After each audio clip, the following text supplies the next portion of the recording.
함께 세워가는 교회, 주일학교 여름 행사 큰 주제가 함께 세워가요 하는 주제고, 또 주제 말씀이 에베소서 2장 20절이라서 우리가 함께 하자 하는 마음으로 함께 세워가는 교회 하는 제목으로 말씀을 나누고자 합니다.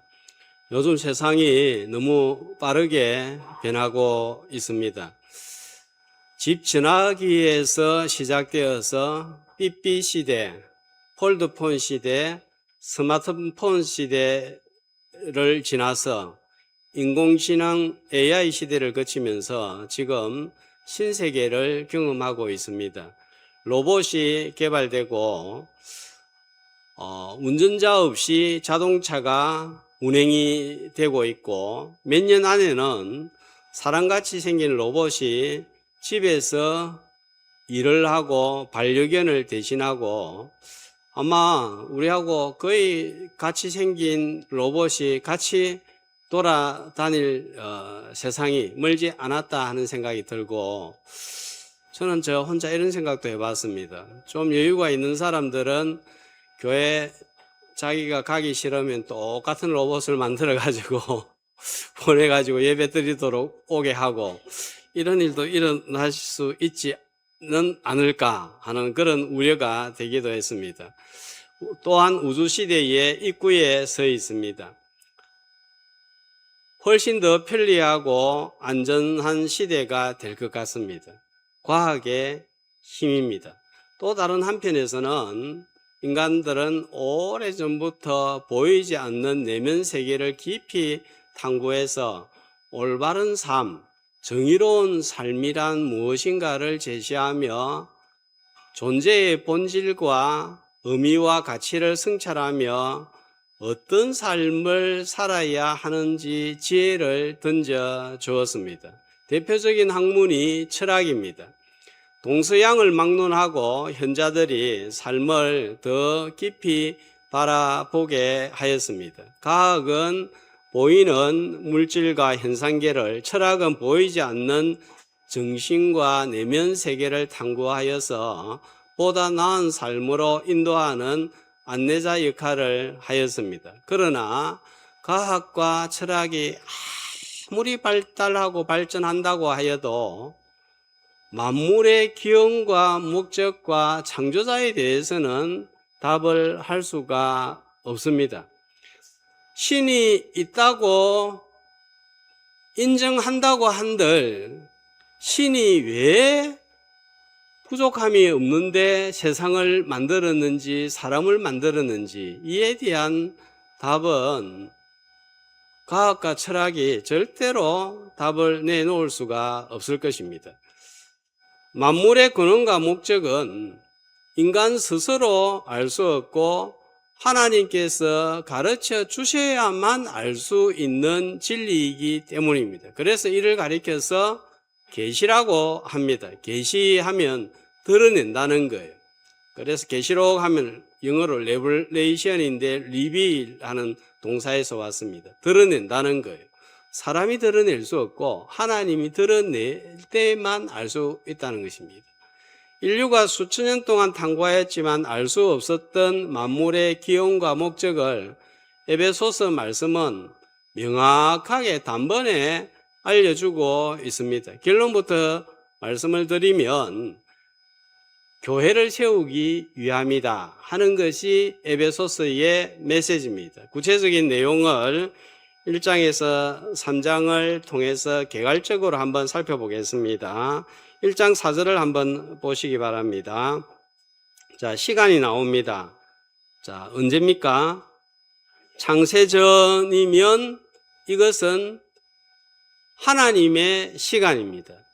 영원이라고 부릅니다. 시공간이 창조되기 전에 하나님은 성부, 성자, 성령 삼위로 계시는 한 분 하나님이셨습니다. 한 분이시며 세 분이신 하나님께서 창세전에 나를 선택하시고 만물을 창조하시고 아들을 세상에 보내셔서, 자, 1장 5절 말씀해 보면 어떤 신분이 되게 하셨습니까? 자기의 아들들, 자녀가 되게 하셨는데, 이게 언제 계획된 일이라고 말씀했죠? 창세전에 놀라운 일입니다. 자, 이걸 가리켜서 9절에서는 예정이라는 표현을 사용하고 있습니다. 내 한 사람을 위해서 세상이 있기도 전에 행하신 놀라운 일입니다. 이런 일을 하신 목적은 나를 위해 이런 일을 행하신 하나님을 찬송하도록 하기 위함이다 하는 것입니다. 궁극적인 목적은 자 1장 10절입니다. 같이 한번 읽겠습니다. 하늘에 있는 것이나 땅에 있는 것이 다 그리스도 안에서 통일되게 하려 하심이라. 궁극적인 목적은 하늘과 땅이 거룩한 하나님과 더러운 죄인이 하나 되게 하셔서 온 만물과 사람이 하나님을 찬송하기 위해서입니다. 이 목적을 위해서 성부 하나님께서 성자 아들 예수님을 세상에 보내시고 성령을 통해서 우리를 믿게 하시고 하나님의 소유로 도장을 찍고 하나님의 기업이 되게 하셨습니다. 이것이 1장 전반부의 대략적인 내용입니다. 이런 하나님의 계획을 가리켜서 3장 2절을 보면 뭐라고 표현하고 있는가 하면 뭐라고 표현하고 있습니까? 은혜의 경륜이라는 표현을 쓰고 있습니다. 그리고 3절에서는 또 이걸 뭐라고 합니까? 하나님의 은혜의 경륜을 가리켜서 비밀이다 말씀합니다. 이 비밀은 사람이 알 수 없기 때문에 하나님이 드러내시기 전까지는 비밀로 남아 있는 거예요. 자, 3장 9절에 보면 이 경륜을 하나님은 온 세상에 드러내기를 원하시는데 어떤 기간으로 말미암아 이것을 나타내기를 계획하시고 기뻐하셨습니까? 이는 이제 교회로 말미암아 이렇게 나오고 있습니다. 하나님과 죄인을 화목하게 하여 하나 되게 하시고 온 세상과 하나 되게 하시기 위해서 하나님의 경륜을 드러내시기 위해서 세우신 기관이 교회다 이 말입니다.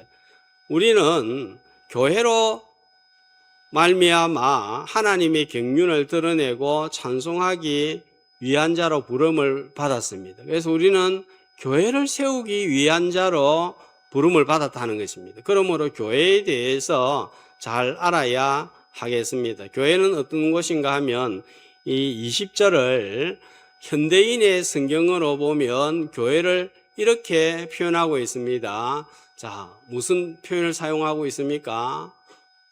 기초 위에 세워진 집이다 말씀하고 있죠. 그 다음에 우리 본문 21절에 보면 이 교회를 집이라고 하고 21절에서는요 성전이라는 표현을 사용하고 22절에서는요 하나님이 거하실 처소라는 표현을 사용하고 있습니다. 디모데전서 3장 15절과 베드로전서 2장 5절에도 보면 뭐라고 말씀합니까? 하나님의 집이라고 하고 신령한 집이라고 합니다. 그러니까 교회를 하나의 건물, 하나님의 집으로 소개하고 있습니다.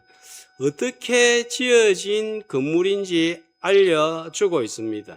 영원한 건축가이신 하나님께서 설계도와 청사진을 보여주신 대로 지어졌고 지어져야 되고 지어져 가야만 합니다.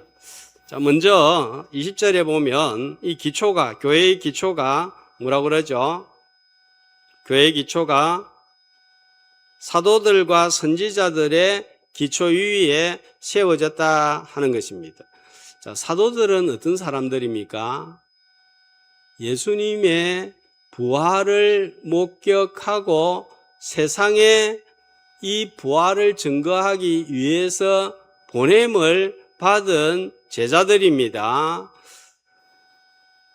요한계시록 21장 14절에서는 이 기초에 대하여서 이렇게 알려주고 있습니다. 영원한 교회, 세워질 교회에 대해서 한 목소리로 그의 성의 성곽에는 12기초석이 있고 그 위에는 어린 양의 12사도의 12이름이 있더라.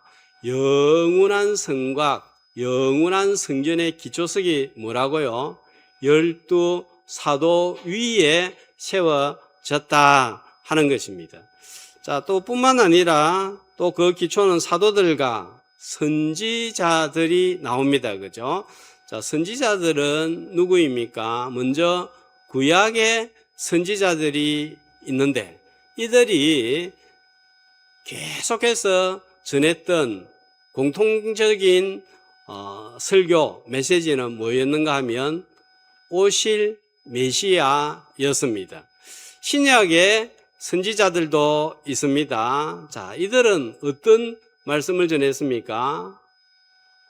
오신 메시아 예수를 전하였는데 신약 선지자들은 이 말씀을 먼저 말씀을 맡은 사도들로부터 듣고 전한 자들이었기 때문에 오늘 기초를 이야기할 때 누가 더 먼저 언급이 되어 있습니까? 사도들이 먼저 언급이 되어 있고 그 다음에 선지자가 나오는 거예요. 그러니까 이 성경을 보면 정말 놀라운 것은 단어 하나, 순서 하나까지 성령의 감동을 통해서 기록된 것을 볼 수 있습니다. 잘 그것을 보여주는 대목이 바로 이 순서가 되겠습니다. 오직 사도들과 선지자들이 전한 복음 위에서만 세워진 교회를 통하여 전하여지는 계시를 통해서 우리는 하나님의 계획인 교회를 알 수가 있습니다. 과학과 철학의 탐구로는 절대로 알 수 없습니다. 이것이 비밀이고 이 비밀이 드러나는 곳이 교회다 하는 것을 지금 바울은 에베소서를 통하여서 증거하고 있습니다. 자, 그렇다면 사도들은 누구에게서 말씀을 계시를 받았죠? 누구로부터 사도들은, 12제자들은 예수님으로부터 말씀을 받았습니다. 자, 그래서 다음으로 건물 전체를 지탱하는 무슨 돌에 대해서 말씀을 하고 있죠? 모퉁이 돌. 자, 모퉁이 돌이 어떤 돌인지 한번 보도록 하겠습니다.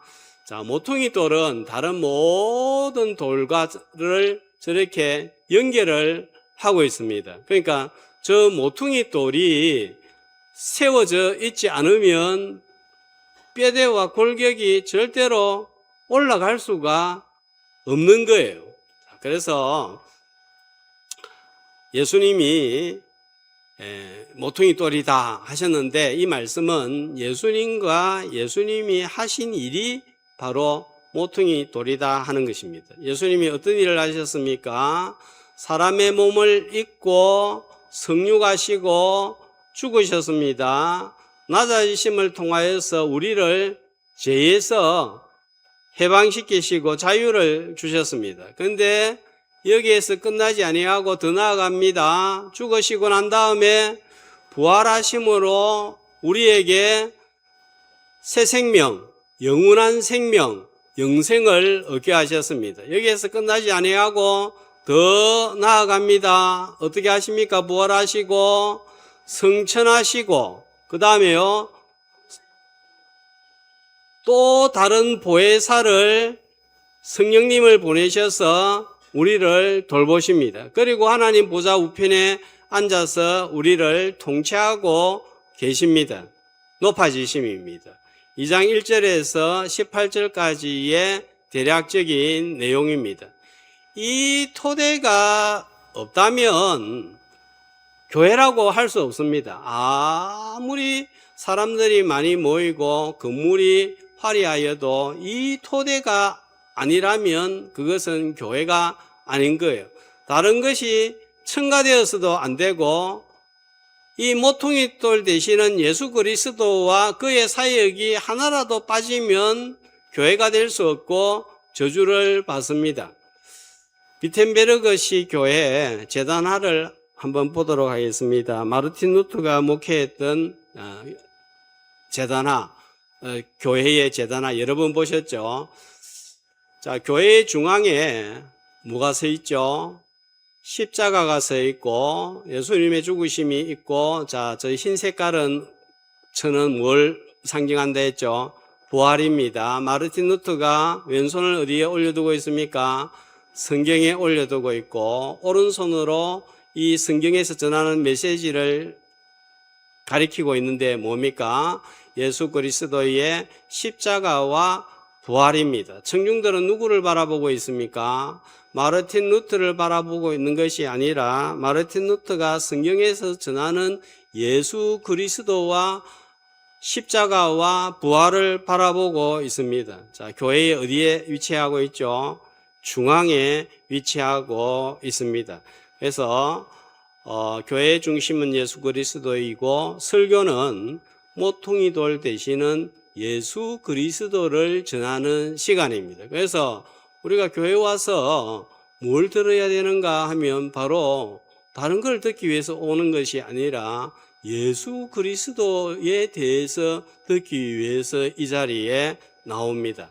자, 바로 이어서 언급하겠지만 21절 말씀해 보면 세 번째로 교회가 어떻게 지어져 가는가, 어떤 교회가 어떤 곳인가 하는데 21절에 보니까 자, 성전이 어떻게 된다고요? 연결해서 성전이 되어가고 있다 했습니다.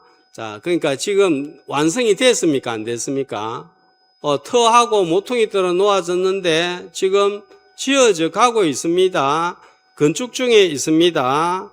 자, 이거는 자라는 생명체입니다. 조금 더 살펴보도록 하겠습니다. 자, 되어가는 성전이라고 했는데 하나님이 계시지 않은 곳은 아무것도 없습니다. 그죠?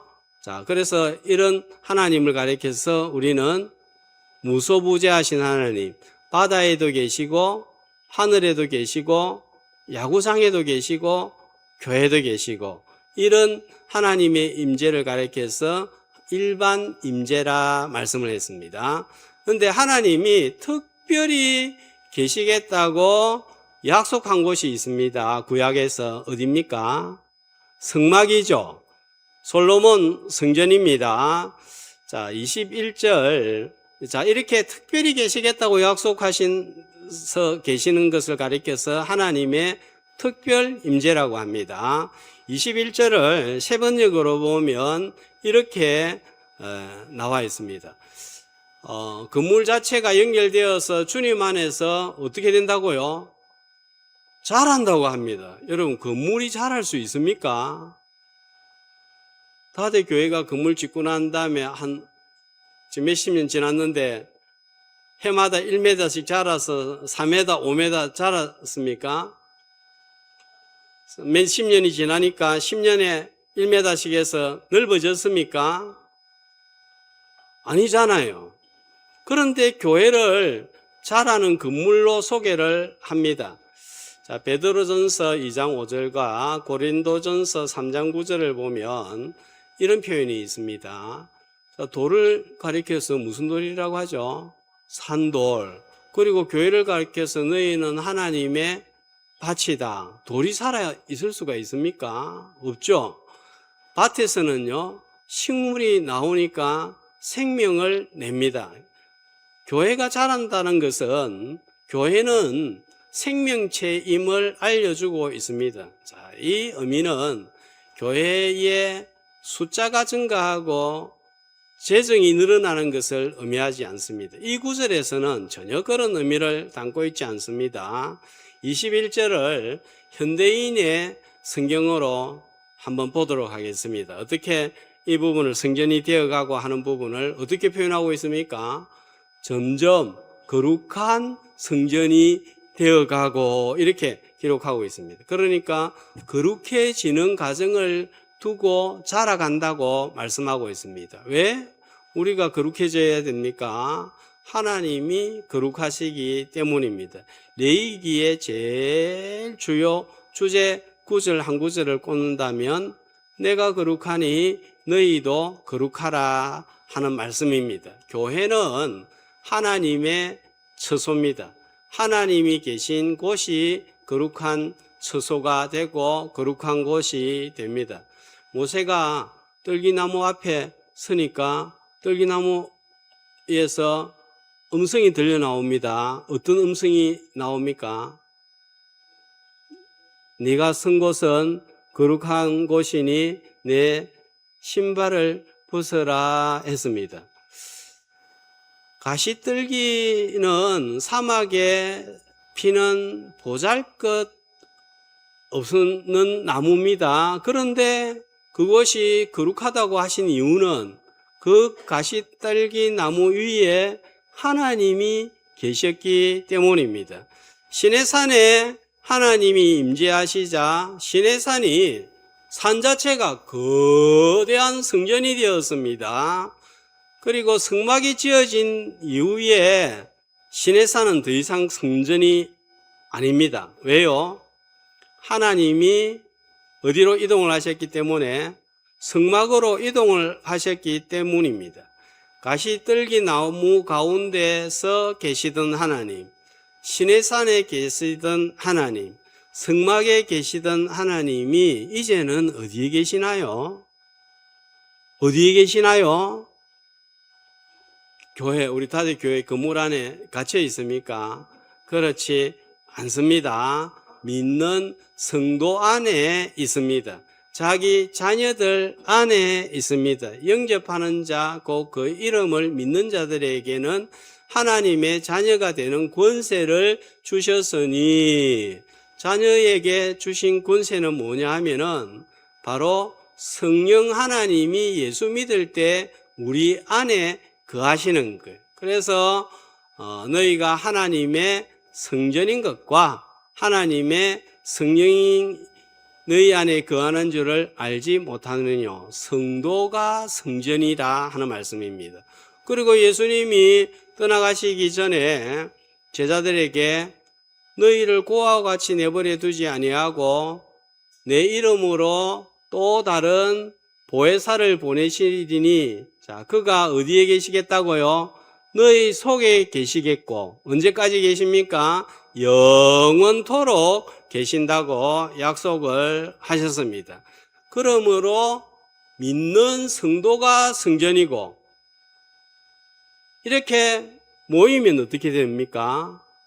대성전이 되고, 자, 과거에 아브라함과 이삭과 같은 성도들과 지금의 눈에 보이는 성도들과 미래에 태어날 성도들을 전부 다 모여진 교회를 가리켜서 어떤 교회라고 하느냐 하면은 우주적인 교회라고 하고, 이를 영어로 카톨릭이라고 합니다. 그러니까 천주교가 이 너무 좋은 단어를 이상하게 사용을 하고 있습니다. 이 교회가 거룩해야 된다. 이 거룩의 의미는 도덕적으로 바르다 의미보다 구별이라는 의미가 먼저입니다. 세상과 구별된 곳입니다. 자, 성막은 어디하고 구별이 된 장소죠? 광야와 구별되고 분리되어진 곳입니다. 레위기에 보면 성과 속, 정한 것과 부정한 것의 구별을 다루고 있습니다. 그러니까 깨끗해야 되는 거예요. 자, 성도의 마음이 깨끗하면 받는 복이 있습니다. 어떤 복이죠? 마음이 청결한 자는 복이 있나니 저희가 하나님을 볼 것이요. 이때 본다는 것은 눈으로 보는 것이 아니라 경험으로 보는 것을 말씀합니다. 삶의 현장에서 주님의 보이지 않는 손길을 느끼고 보고 만나는 사건과 사람을 통해서 하나님의 인도하심을 받고 하나님의 음성을 듣습니다. 특별히 하나님이 어디에 계시다고 그랬죠? 성막에 계시고 지금은 성도들이 모인 교회에 계십니다. 그 교회에 모인 시간 중에서 더욱더욱 특별한 자리는 바로 이 예배의 자리입니다. 예배의 자리에 임재하시는 하나님을 느낍니다.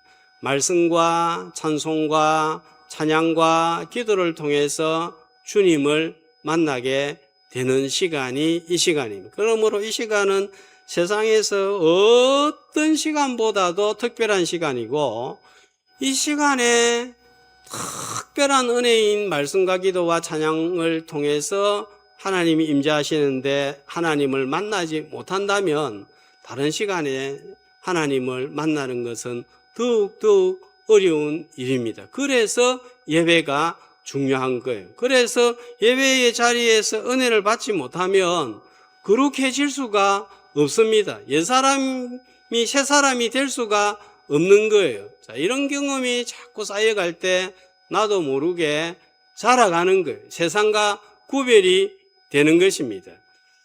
어떻게 성전이 되어 가는가? 자라간다는 것입니다.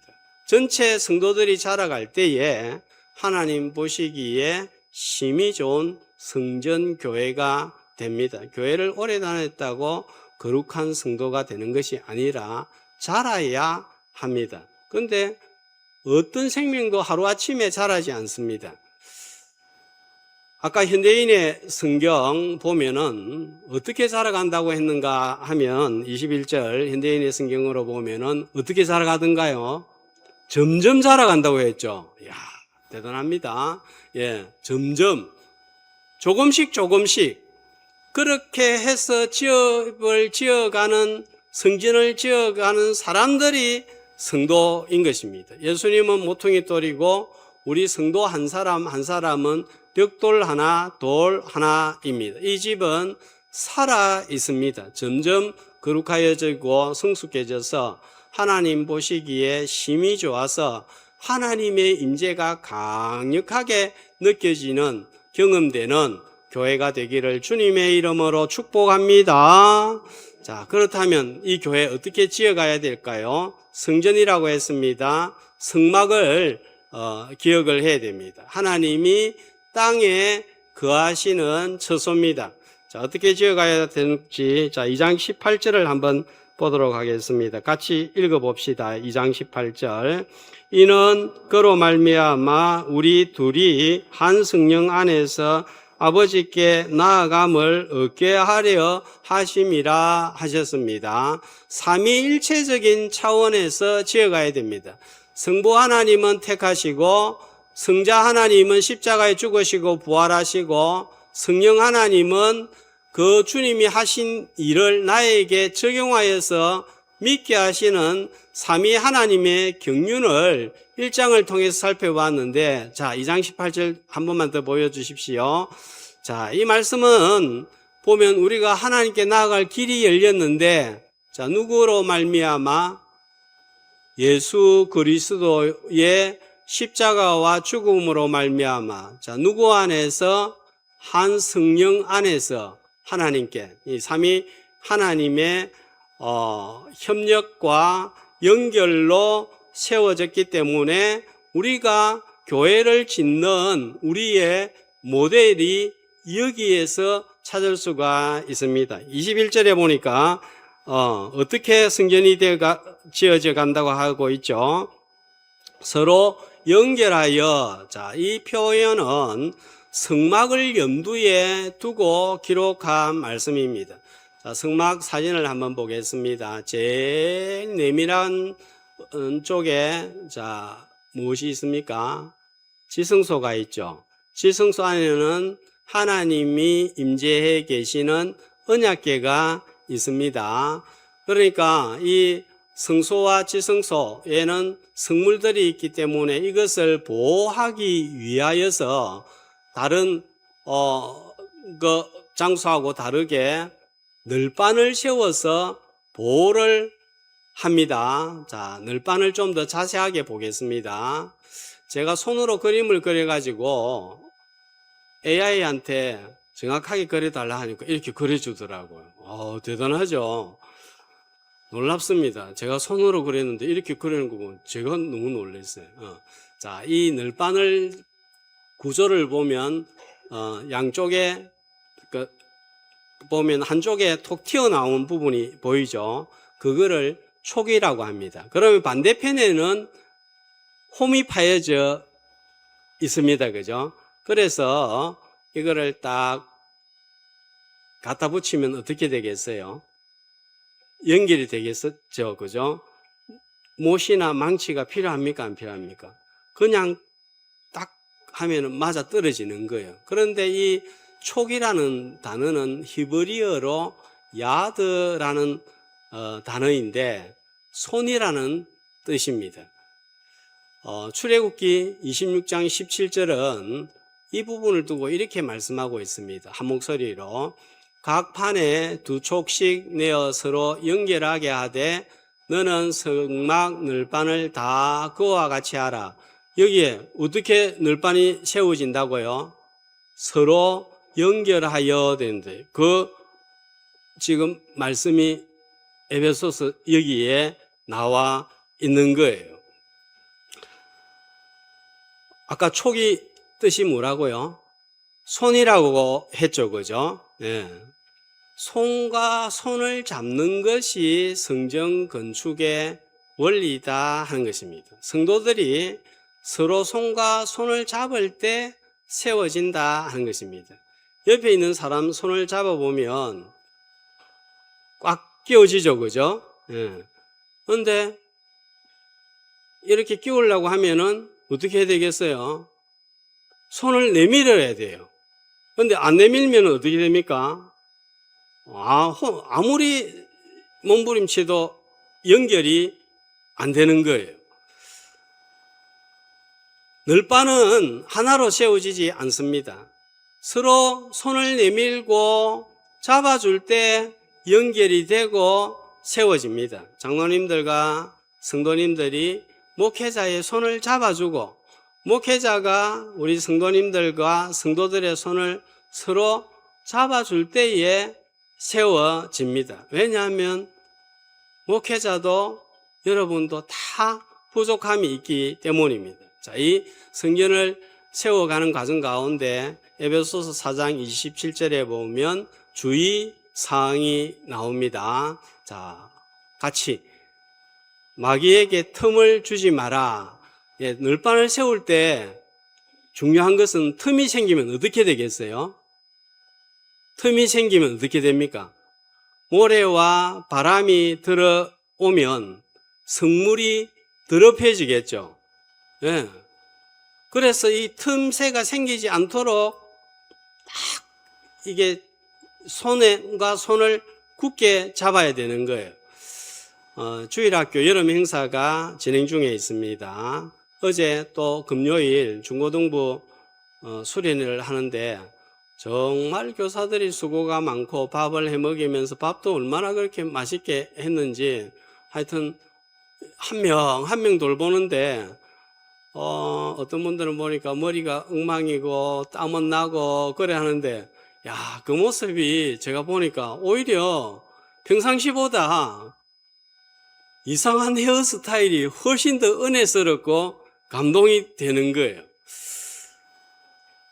그래서 한 명이라도 주변에 아이들이 있으면 데리고 오고 교회와 연결을 해야 되겠다 하는 생각을 더 많이 가졌습니다. 이전만큼 아이들이 많지 않아서 그런 것도 있겠지만 주일학교에서 우리 성도님들 부담 주지 않기 위해서 후원받지 않는다고 했습니다. 자, 성도님들은 어떻게 해야 될까요? 알아서 하시면 됩니다. 알아서 하시되 정말 잡아줘야 할 중요한 손이 있습니다. 어떤 손일까요? 기도의 손입니다. 우리 기도할 때 어떻게 합니까? 두 손을 이렇게 딱 모으고 하잖아요. 교사들 간, 학생들 간 오해와 갈등의 틈이 생기지 않고 은혜 받도록 기도해야 되고 또 이 기도로 우리 교회를 흔들려고 하는 여러 가지 바람과 모래들을 막아내야 됩니다. 기도의 손으로 마귀에게 틈을 주지 않는 여름 행사와 성도와 교회가 되기를 주님의 이름으로 축복합니다. 그 다음에 22절 어떻게 지어져 갑니까? 그리스도 예수 안에서 함께 지어갑니다. 자, 모세는 성막을 지을 설계도를 저 2000m가 넘는 높은 시내산 위에서 받아옵니다. 그리고 설명을 쭉 합니다. 출애굽기 31장 2절과 5절에 보면 이제 이 설계도대로 짓는 사람들이 나오는데, 자, 누가 나오죠? 브살레엘이 나오고, 또 여기는 안 나오는데 올리압이 제작하고 깎고 만듭니다. 그리고 36장 5절과 6절을 세 번역으로 보면, 그러면 백성들은 무슨 일을 했을까요? 백성들은 깎고 만드니까 뭐가 필요합니까? 금이 필요하고 은이 필요하고 동이 필요하니까 가지고 오죠. 예, 가지고 오는데 얼마나 가져왔습니까? 많이도 아니고 너무 많이 가져오니까 광고를 했습니다. 세 번역은 이렇게 번역하고 있습니다. 그래서 함께 지었습니다. 저거는 제가 한 거는, 예. 그래서 제가 이 말씀 볼 때마다 하나님, 저도 이런 광고 한번 할 수 있도록, 교회 재정이 너무 많으니까 헌금 좀 이제 하지 말라고 이런 광고 하는 날 한번 올 수 없을까요? 제가 이 말씀 볼 때는 꼭 이런 기도를 하게 됩니다.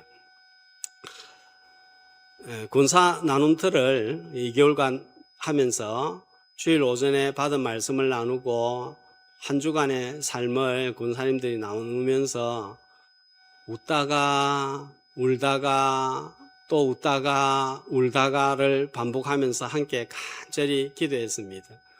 나누는 가운데 정말 드라마보다 더 드라마틱한 삶을 말씀과 연결하면서 나누는데 정말 풍성한 은혜와 하나님이 임재하는 것이 나타나는 것을 느낄 수 있었습니다. 혼자 했다면 이런 풍성한 은혜를 맛보지는 못했습니다.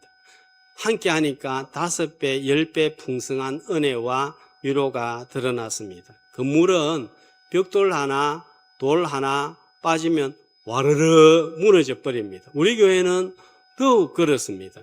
반주자, 지휘자, 싱어 한 사람만 빠져도 찬양이 제대로 되지 않습니다. 빠질 때에 흔들리는 게 느껴집니까? 안 느껴집니까? 느껴지죠? 아마 지휘자는 찬양대원 한 사람만 빠져도 이게 이상하게 흔들흔들 하는 느낌을 받을 것 같습니다. 최근에, 우리 몇 분이 수술하고 입원하고 오랫동안 안 보이니까 기다려집니까? 안 기다려집니까? 목이 빠지도록 기다려지죠? 네, 그렇습니다. 주일학교 여름 행사도 온 성도, 온 교회가 함께 하는 것입니다. 한 명이라도, 한 번이라도 더 데려오기 위해서 기도로 함께하고 마음과 관심으로 함께할 때 서로 연결하여 함께 지어가는 교회가 될 줄 믿습니다. 그런데 이런 든든한 교회 짓기가 쉽지가 않습니다. 연결하여 짓다 보면 이게 널판을 채우다 보면 한 번에 딱 맞아 떨어지면 좋은데 잘 안 되잖아요. 그죠? 그러면은 이렇게 하면 부딪히다 보면 상처가 나고 마음에 멍이 들기도 합니다. 진주 같은 귀한 보석은 쉽게 얻어지지 않습니다. 상처와 이물질이 살을 뚫는 아픔을 견디내면서 만들어지는 거예요. 교회를 위한 아픔의 긴 과정을 감내할 때에 내 교회가 되고 우리 교회가 되고 우리 목사님이 되고 우리 장로님이 되고 우리 권사님이 되고 별같은 성도들을 알아보는 눈이 열립니다. 말씀의 터 위에서 모퉁이 돌이 되시는 주 예수 그리스도 안에서 서로 연결하여 함께 지어갈 때 하나님이 거하시며 보시기에 심히 좋은 교회를 건축하는 저와 여러분이 되시기를 주님의 이름으로 축복합니다.